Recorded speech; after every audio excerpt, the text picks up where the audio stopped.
Plot twist. The only thing more toxic than toxic masculinity is toxic femininity. That is proving to be the case. That is my hypothesis, perhaps. But the story today, kids, it is, but it isn't really about that.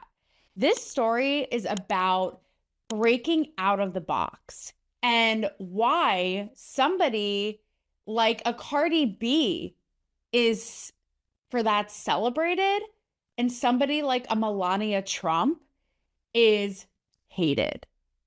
It is going down today, baby. The shirt never proves to be wrong. This is Talk to Me, Taylor. Deemed the celebrity whisperer by Playboy. This is the best interview of the day. Thanks for having me. You hit the nail on the head. 100%. Period, yeah. Touch them. Okay. You're cracking me up. Wear them, baby. This is good. Taylor Ferber.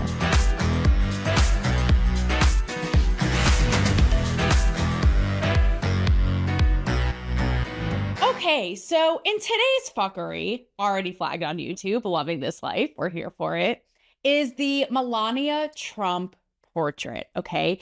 And this is enough to literally break your brain in half because, let me just set the scene, okay? Picture it.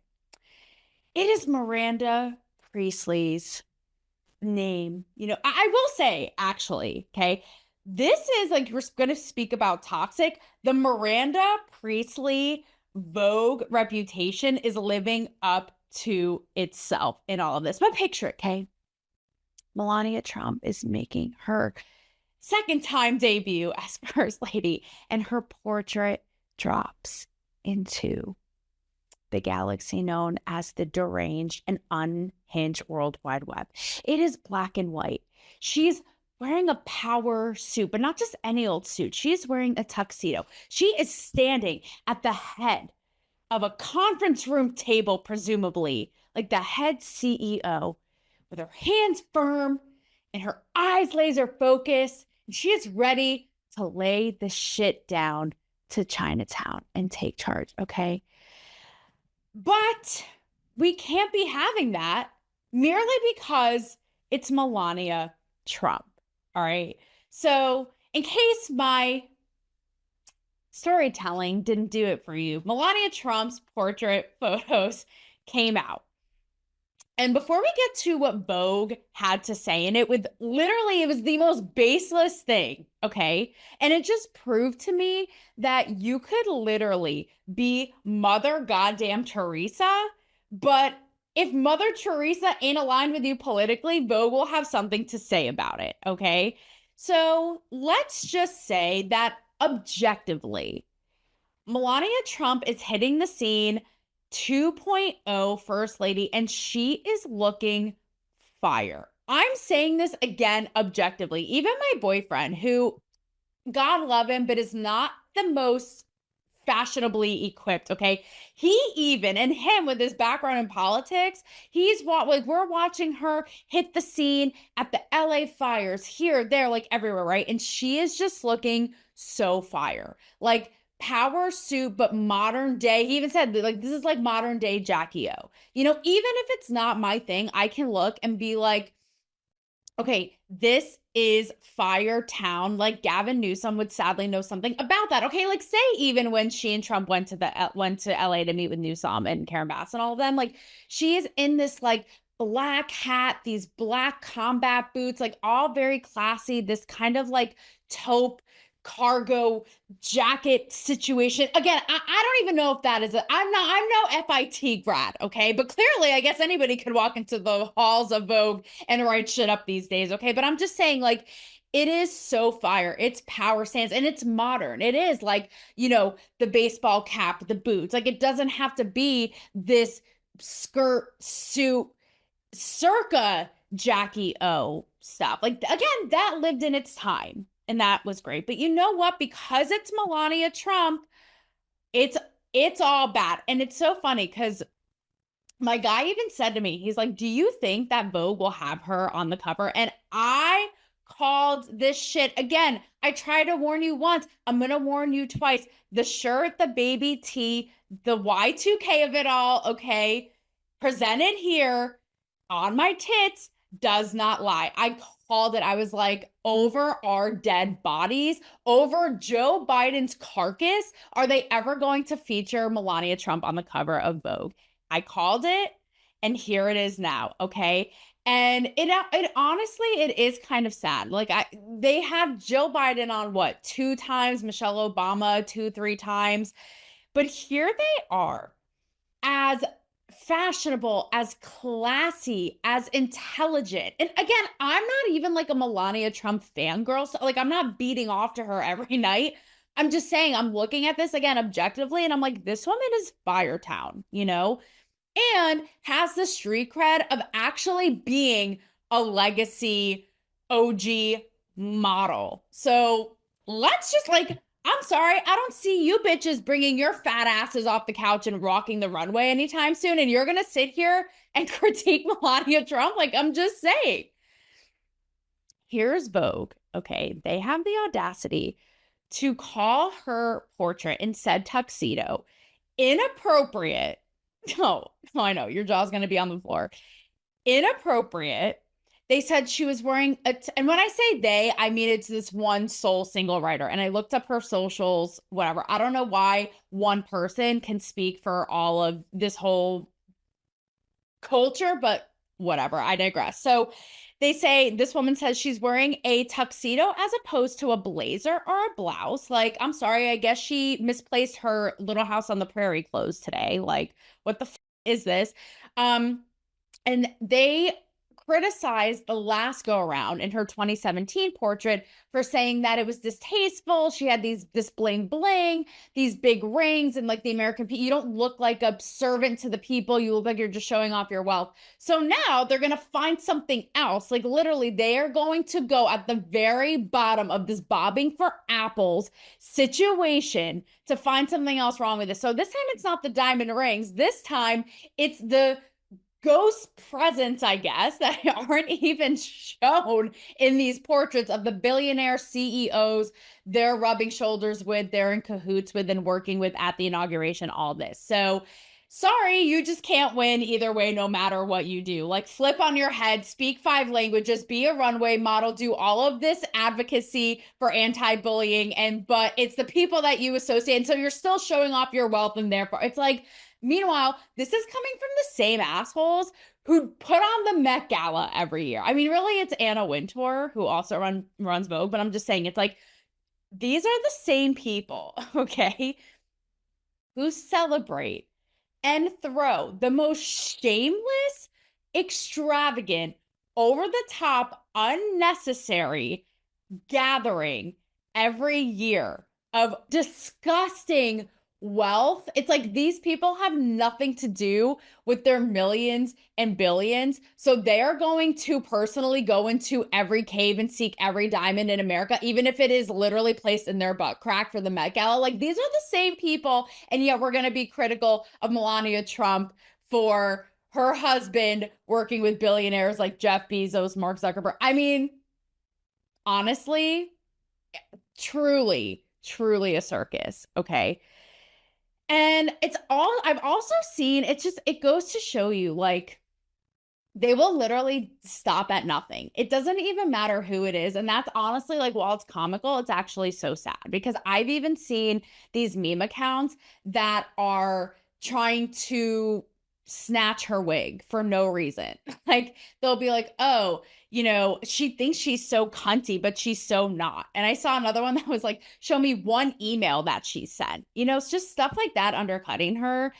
And here's like the part that just, you can't see them under this. Like I'm gatekeeping the shit out of them right now.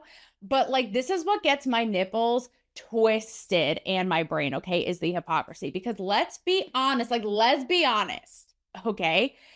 If this were anybody else, these people would be having a full-blown orgy into 2085. If this were literally anybody else, could you imagine if this were anybody from a Joe Biden to an Alex Cooper to all these feminist people, okay?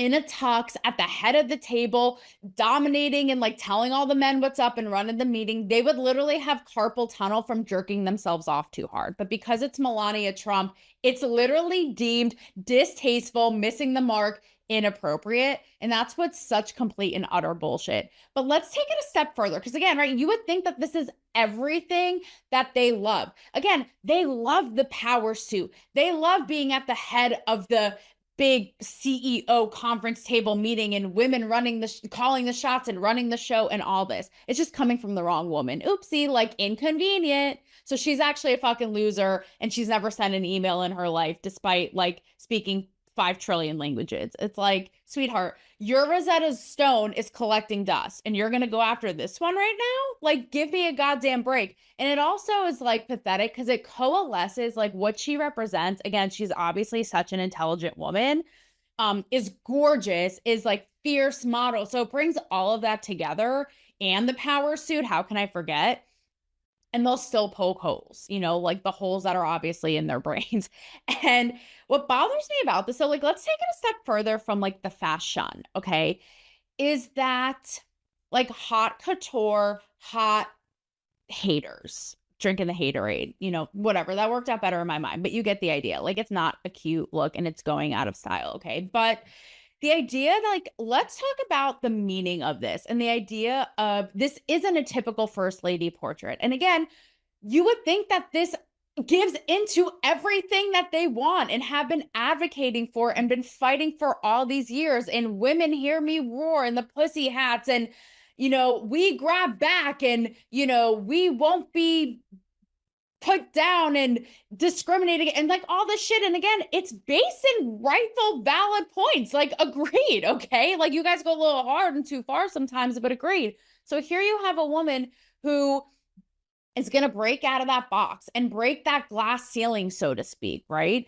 What would please you guys? Like, do you want her to be some subservient trophy wife, like sitting pretty? I mean, I'm sorry. By the way, I went through the gallery of all the first lady portraits. Okay. So you want to talk about subservient trophy wife? I'm just saying. And it's like, it shows you though, how the times have changed. And like, this isn't My Fair Lady, you know, nor should it be. And, you know, it's just really sad because it is this sort of like powerhouse stance, breaking out of all these things. I even looked at like Michelle Obama's is in this like dainty, you know, blue gown and she's sitting on a couch smiling. And it's like, what do you guys want? Like, would you be happier again if she was like in a dress and prancing around in daisies and smiling and happy? You guys are the ones all day long who are like, don't tell me to smile. Don't tell me to do this. Don't tell me to be happy. And here's Melania Trump giving her best, like, fuck off, basically, face, like, smizing, like, again, laser focus in the eyes, and you're not happy with that. So I'm sorry, make it make sense. Like, what exactly do you want? And that's the part that drives me absolutely bananas, because you know as well as I, like I said, if it were literally anybody else, if it was this pen giving that face in this tux in a power suit, they would be doing a parade about it. But because it's Melania Trump, it's bad. Like, it's all just such absolute nonsense. And so, sorry to my pen. I didn't mean to drag you into this. My pen's like, I did not ask for this. I did not ask to be part of this narrative. Although it helped me write it here on my notes. I will say that. So that's what's really quite pathetic. And again, feminists should love this. I actually found this resurfaced unearthed clip of Melania Trump when she's 26 years old. So beautiful. Again, so well spoken. People love to forget, but foreign immigrant. So inconvenient, I guess. And the interviewer is grilling her about essentially looking on the surface like a gold digger. He's like, you're this 26-year-old with this 50-something guy and you're on his arm and people are going to say you're just in it for the money. Like, what would you say to that? You know, would you give up your modeling career to potentially one day be first lady? Like, a psychic of our times. And I thought it was really badass what she had to say, which is A, I would give up my modeling career, you know, for that role as first lady. But B, these people don't know me. Picture yourself the first lady. Yes, I will be very traditional, like Jackie Kennedy. I will support him. I will do a lot of social obligations. If you did become First Lady, it probably wouldn't be ethical for you to give commercial endorsements to products. So your modeling career might be over at that moment. What would you think about that? I will stand by men. You'd be willing to give up your modeling Yes, career? yes. Have you been hurt by the comments that you're with him because he's rich? You know, the people, they don't know me. People who talk like this, they don't know me. And yes, I'm paraphrasing, but essentially, yes, you can have the fancy jets and hotel rooms and couture and all this, but basically it doesn't cuddle your ass at night. Like it won't keep you warm at night. Like it won't talk back to you. You can talk to it, but it really won't converse with you or talk back. And that's what I have with him, right? And now all of these years later, look at all of the people who are eating their words. So it's disappointing to see, because these people, like, isn't that a true feminist? Like somebody who speaks their mind, stands their ground, is okay like writing by their man, but is also like in their truth of their identity and what they're about, and it's like, I have nothing to hide. And it's like these people have their role models of feminism all like ass backwards. It's like half of the time they're praising people who grew up half of their life as a man and now as a woman, and they're like feminist icon. It's like, okay, maybe we need to have a little reschooling in this entire genre here. But I just thought, again, that was interesting in hindsight to see that, and how that was in a way like a testament to her character, it seems. And when you think about, women breaking out of boxes, why is it okay for somebody like a Cardi B, who, lover or hater, is a quintessential example of that, right? This girl is the rags to riches, or, in other words, the poles to the being filthy rich. I don't know how else to say it, and influential, okay? Story. Going from literal stripper, dancer, prostitute, maybe, I don't know what she did or didn't do, okay, to mega mainstream influential rapper superstar, like global success. So, and Kim Kardashian, same thing, maybe not as extreme of a story, but I feel like why can't we applaud that all around? Again, no matter how much I agree or disagree with Cardi B's past, what she's done, Kim Kardashian's past, what she's done, Melania Trump's past, or what she's done, isn't it great to see across the board women showing like, hey, you thought this of me and maybe I did this, but look, I can also completely transform or be multidimensional and multifaceted and also be this. Like, to me, it's all about breaking out of that box. There's such glory in that. And like, everybody is too bad getting off with their own box to their own box, and they don't even see it. And it's just so sad. And it's all very just high school Regina George, and in not a cute way. It's like, again, against everything that, like, despite everything you're about, despite all of it, like, no matter what the facts, no matter the this, no matter if it is in line with the thing you believe, you will make it your mission to take this person down. And we're seeing it right now with mainstream, if you want to call it, the left, if you want to call it, all these quote unquote feminists, if you want to call it, doing it with Melania Trump. But the other side is just as guilty of doing it. I mean, you even take a Candace Owens, who, by the way, I have to say, like, despite all of what I'm about to say, she is growing on me more and more, because first of all, I think she's just so much funnier when she's pregnant. Like, she just has no fucks to give. But her work diving into the Justin Baldoni, Ryan Reynolds, Taylor Swift, now Blake Lively timeline is literally Pulitzer worthy. Like, speaking of snatching wigs, I hope that she snatches the New York Times' Pulitzer winning wig and rug right out from under them, okay? Because it's absolutely genius. But think about it, right? Candace Owens is somebody who rails in on Cardi B nonstop for this very thing, right? And can't even really give kudos or props where it's due, but just will constantly make it her mission to reinforce and let it be known that Cardi B used to do this. This is nothing to look up to. She's swinging on stripper poles at the Grammys. Like, she's trash. We've discarded her. That's it. You know, so both sides are guilty of doing this. And it's too bad because it quite literally cock blocks the overarching, you know, message here and the thing to really take away, which is we should be constantly pushing ourselves. If anything, you know, especially for the people going after Melania, like, we should be about the things that we're about, regardless of who's carrying it out, right? But again, allowing people to be fully realized versions of themselves, because that just means and empowers us to do the same. It means that we can do the same, you know, but not all stories have a happy ending, you know? I mean, every ending on Talk to Me Taylor is a happy ending. Like, you got, whether you're watching or it's like shortly after watching, like, we know that. But is this somewhat rooted in an insecurity and in, dare I say, a toxic femininity? So this is like loosely related, but a little bit of a sidebar. But I see, again, I can see the full picture, you know, like, unlike a Tarantino movie that unnecessarily just self-indulges and has a need to go on for 8 fucking hours.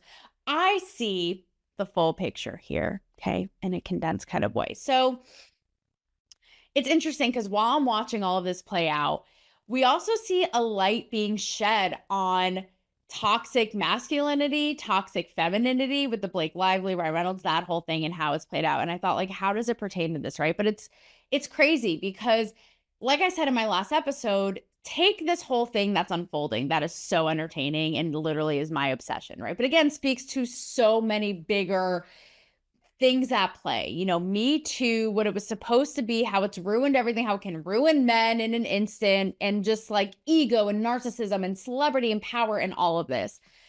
But last episode, I played out the narrative if Ryan Reynolds is like the secret killer here, like, is the secret villain in all of this, feeling threatened and undercut, if like feelings were caught between Blake Lively and Justin Baldoni.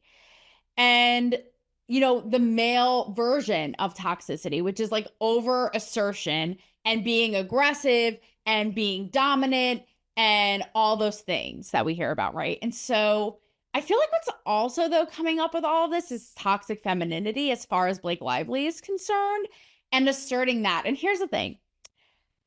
I had a little journey before this, okay, of what toxic femininity, what the internet thinks that it means. And, you know, like, I know AI is smart, but here's where, you know, like, a blonde with a microphone is like a tad bit smarter, because that version seems to think that toxic femininity is playing into the subservient feminine roles a little too hard, like not speaking up enough, you know, being like a doormat, sitting pretty, so to speak, just being quiet, like all these things, right? Like smiling again, don't tell me to smile, all that shit. Well, here is the Taylor Webster's dictionary version of toxic femininity.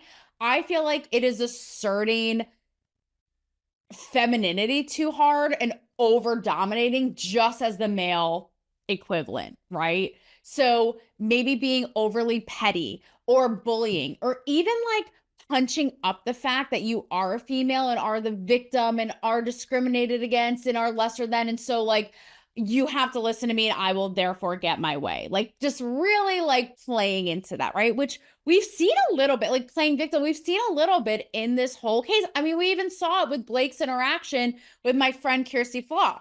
First of all, congrats on your little bump.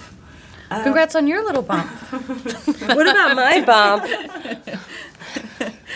You've got two nice ones. And they are kind of bumps, aren't they? No, not bumps. When Kirsty, in the viral clip, right, where she congratulates her on her baby bump, and Blake Lively, like, not whipping her bump out, but whipping her dick out, is like so offended that my friend noticed her femininity and being pregnant, like the greatest gift on earth, if you're a woman, right? And being like, how dare you basically even acknowledge I'm pregnant? Like, again, toxic femininity is toxic masculinity. Like, you're trying to assert yourself as a dude, basically. And we've just seen it all around. But You know, it's interesting because even the whole Ryan Reynolds thing got me thinking about how there is always so much. I don't know if it's necessarily labeled toxic femininity. Like, we need to get RFK Jr., if he makes it through these hearings, like on the FDA labels of all this shit.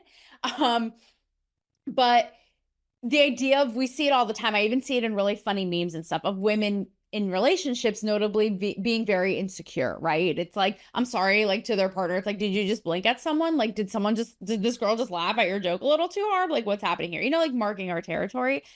But it's also, what's crazy to me is to see how dudes, if this is all true with Ryan Reynolds, right?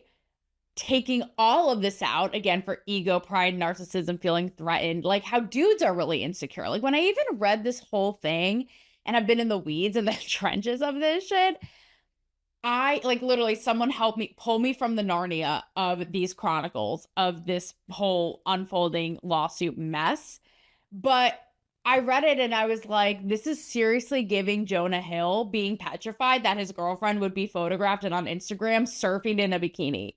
Like, this is that kind of insecurity that we're talking about that isn't aired out enough. So maybe at the end of the day, with all of this, if this all proves to be true with Ryan Reynolds, the toxic masculinity, insecurities, and toxic femininity of it all, like, maybe that is the gift of this entire clusterfuck, okay? And that we all know to hire Brian Friedman should our asses ever be in a legal bind. But anyway, I digress. That's my whole little bit on the toxicity of it all. But I do feel like it is rooted in something. And I thought, you know, again, the over assertion and the like knee jerk thing, right, in both male and female. And I thought, does the hate, even for Melania Trump or even for a Cardi B, for doing again what should be praised and breaking out of these boxes, does that come from a deep down insecurity? Like, and if so, why? Why would that threaten you? Again, even on the surface, if it's certainly for the Melania Trump instance, if it's the walking and embodying the very thing you claim to be about, like, why, you know, politics, in Candace Owens' case, like sexuality with Cardi B, like, what is it so threatening to your core that it can't even, like, it just, the hypocrisy is resurrected and lives on and on and on. So with that, I will say that I am all for breaking out of the box. Like, no one can tell me nothing, as you know. Don't tell me how to live, how to think, what to say, certainly how to dress. And I can say that, again, no matter how much I agree or disagree with somebody, breaking out of the box and breaking those rules and breaking the precedent simply rocks. I don't care who it is, and I am secure enough to say it.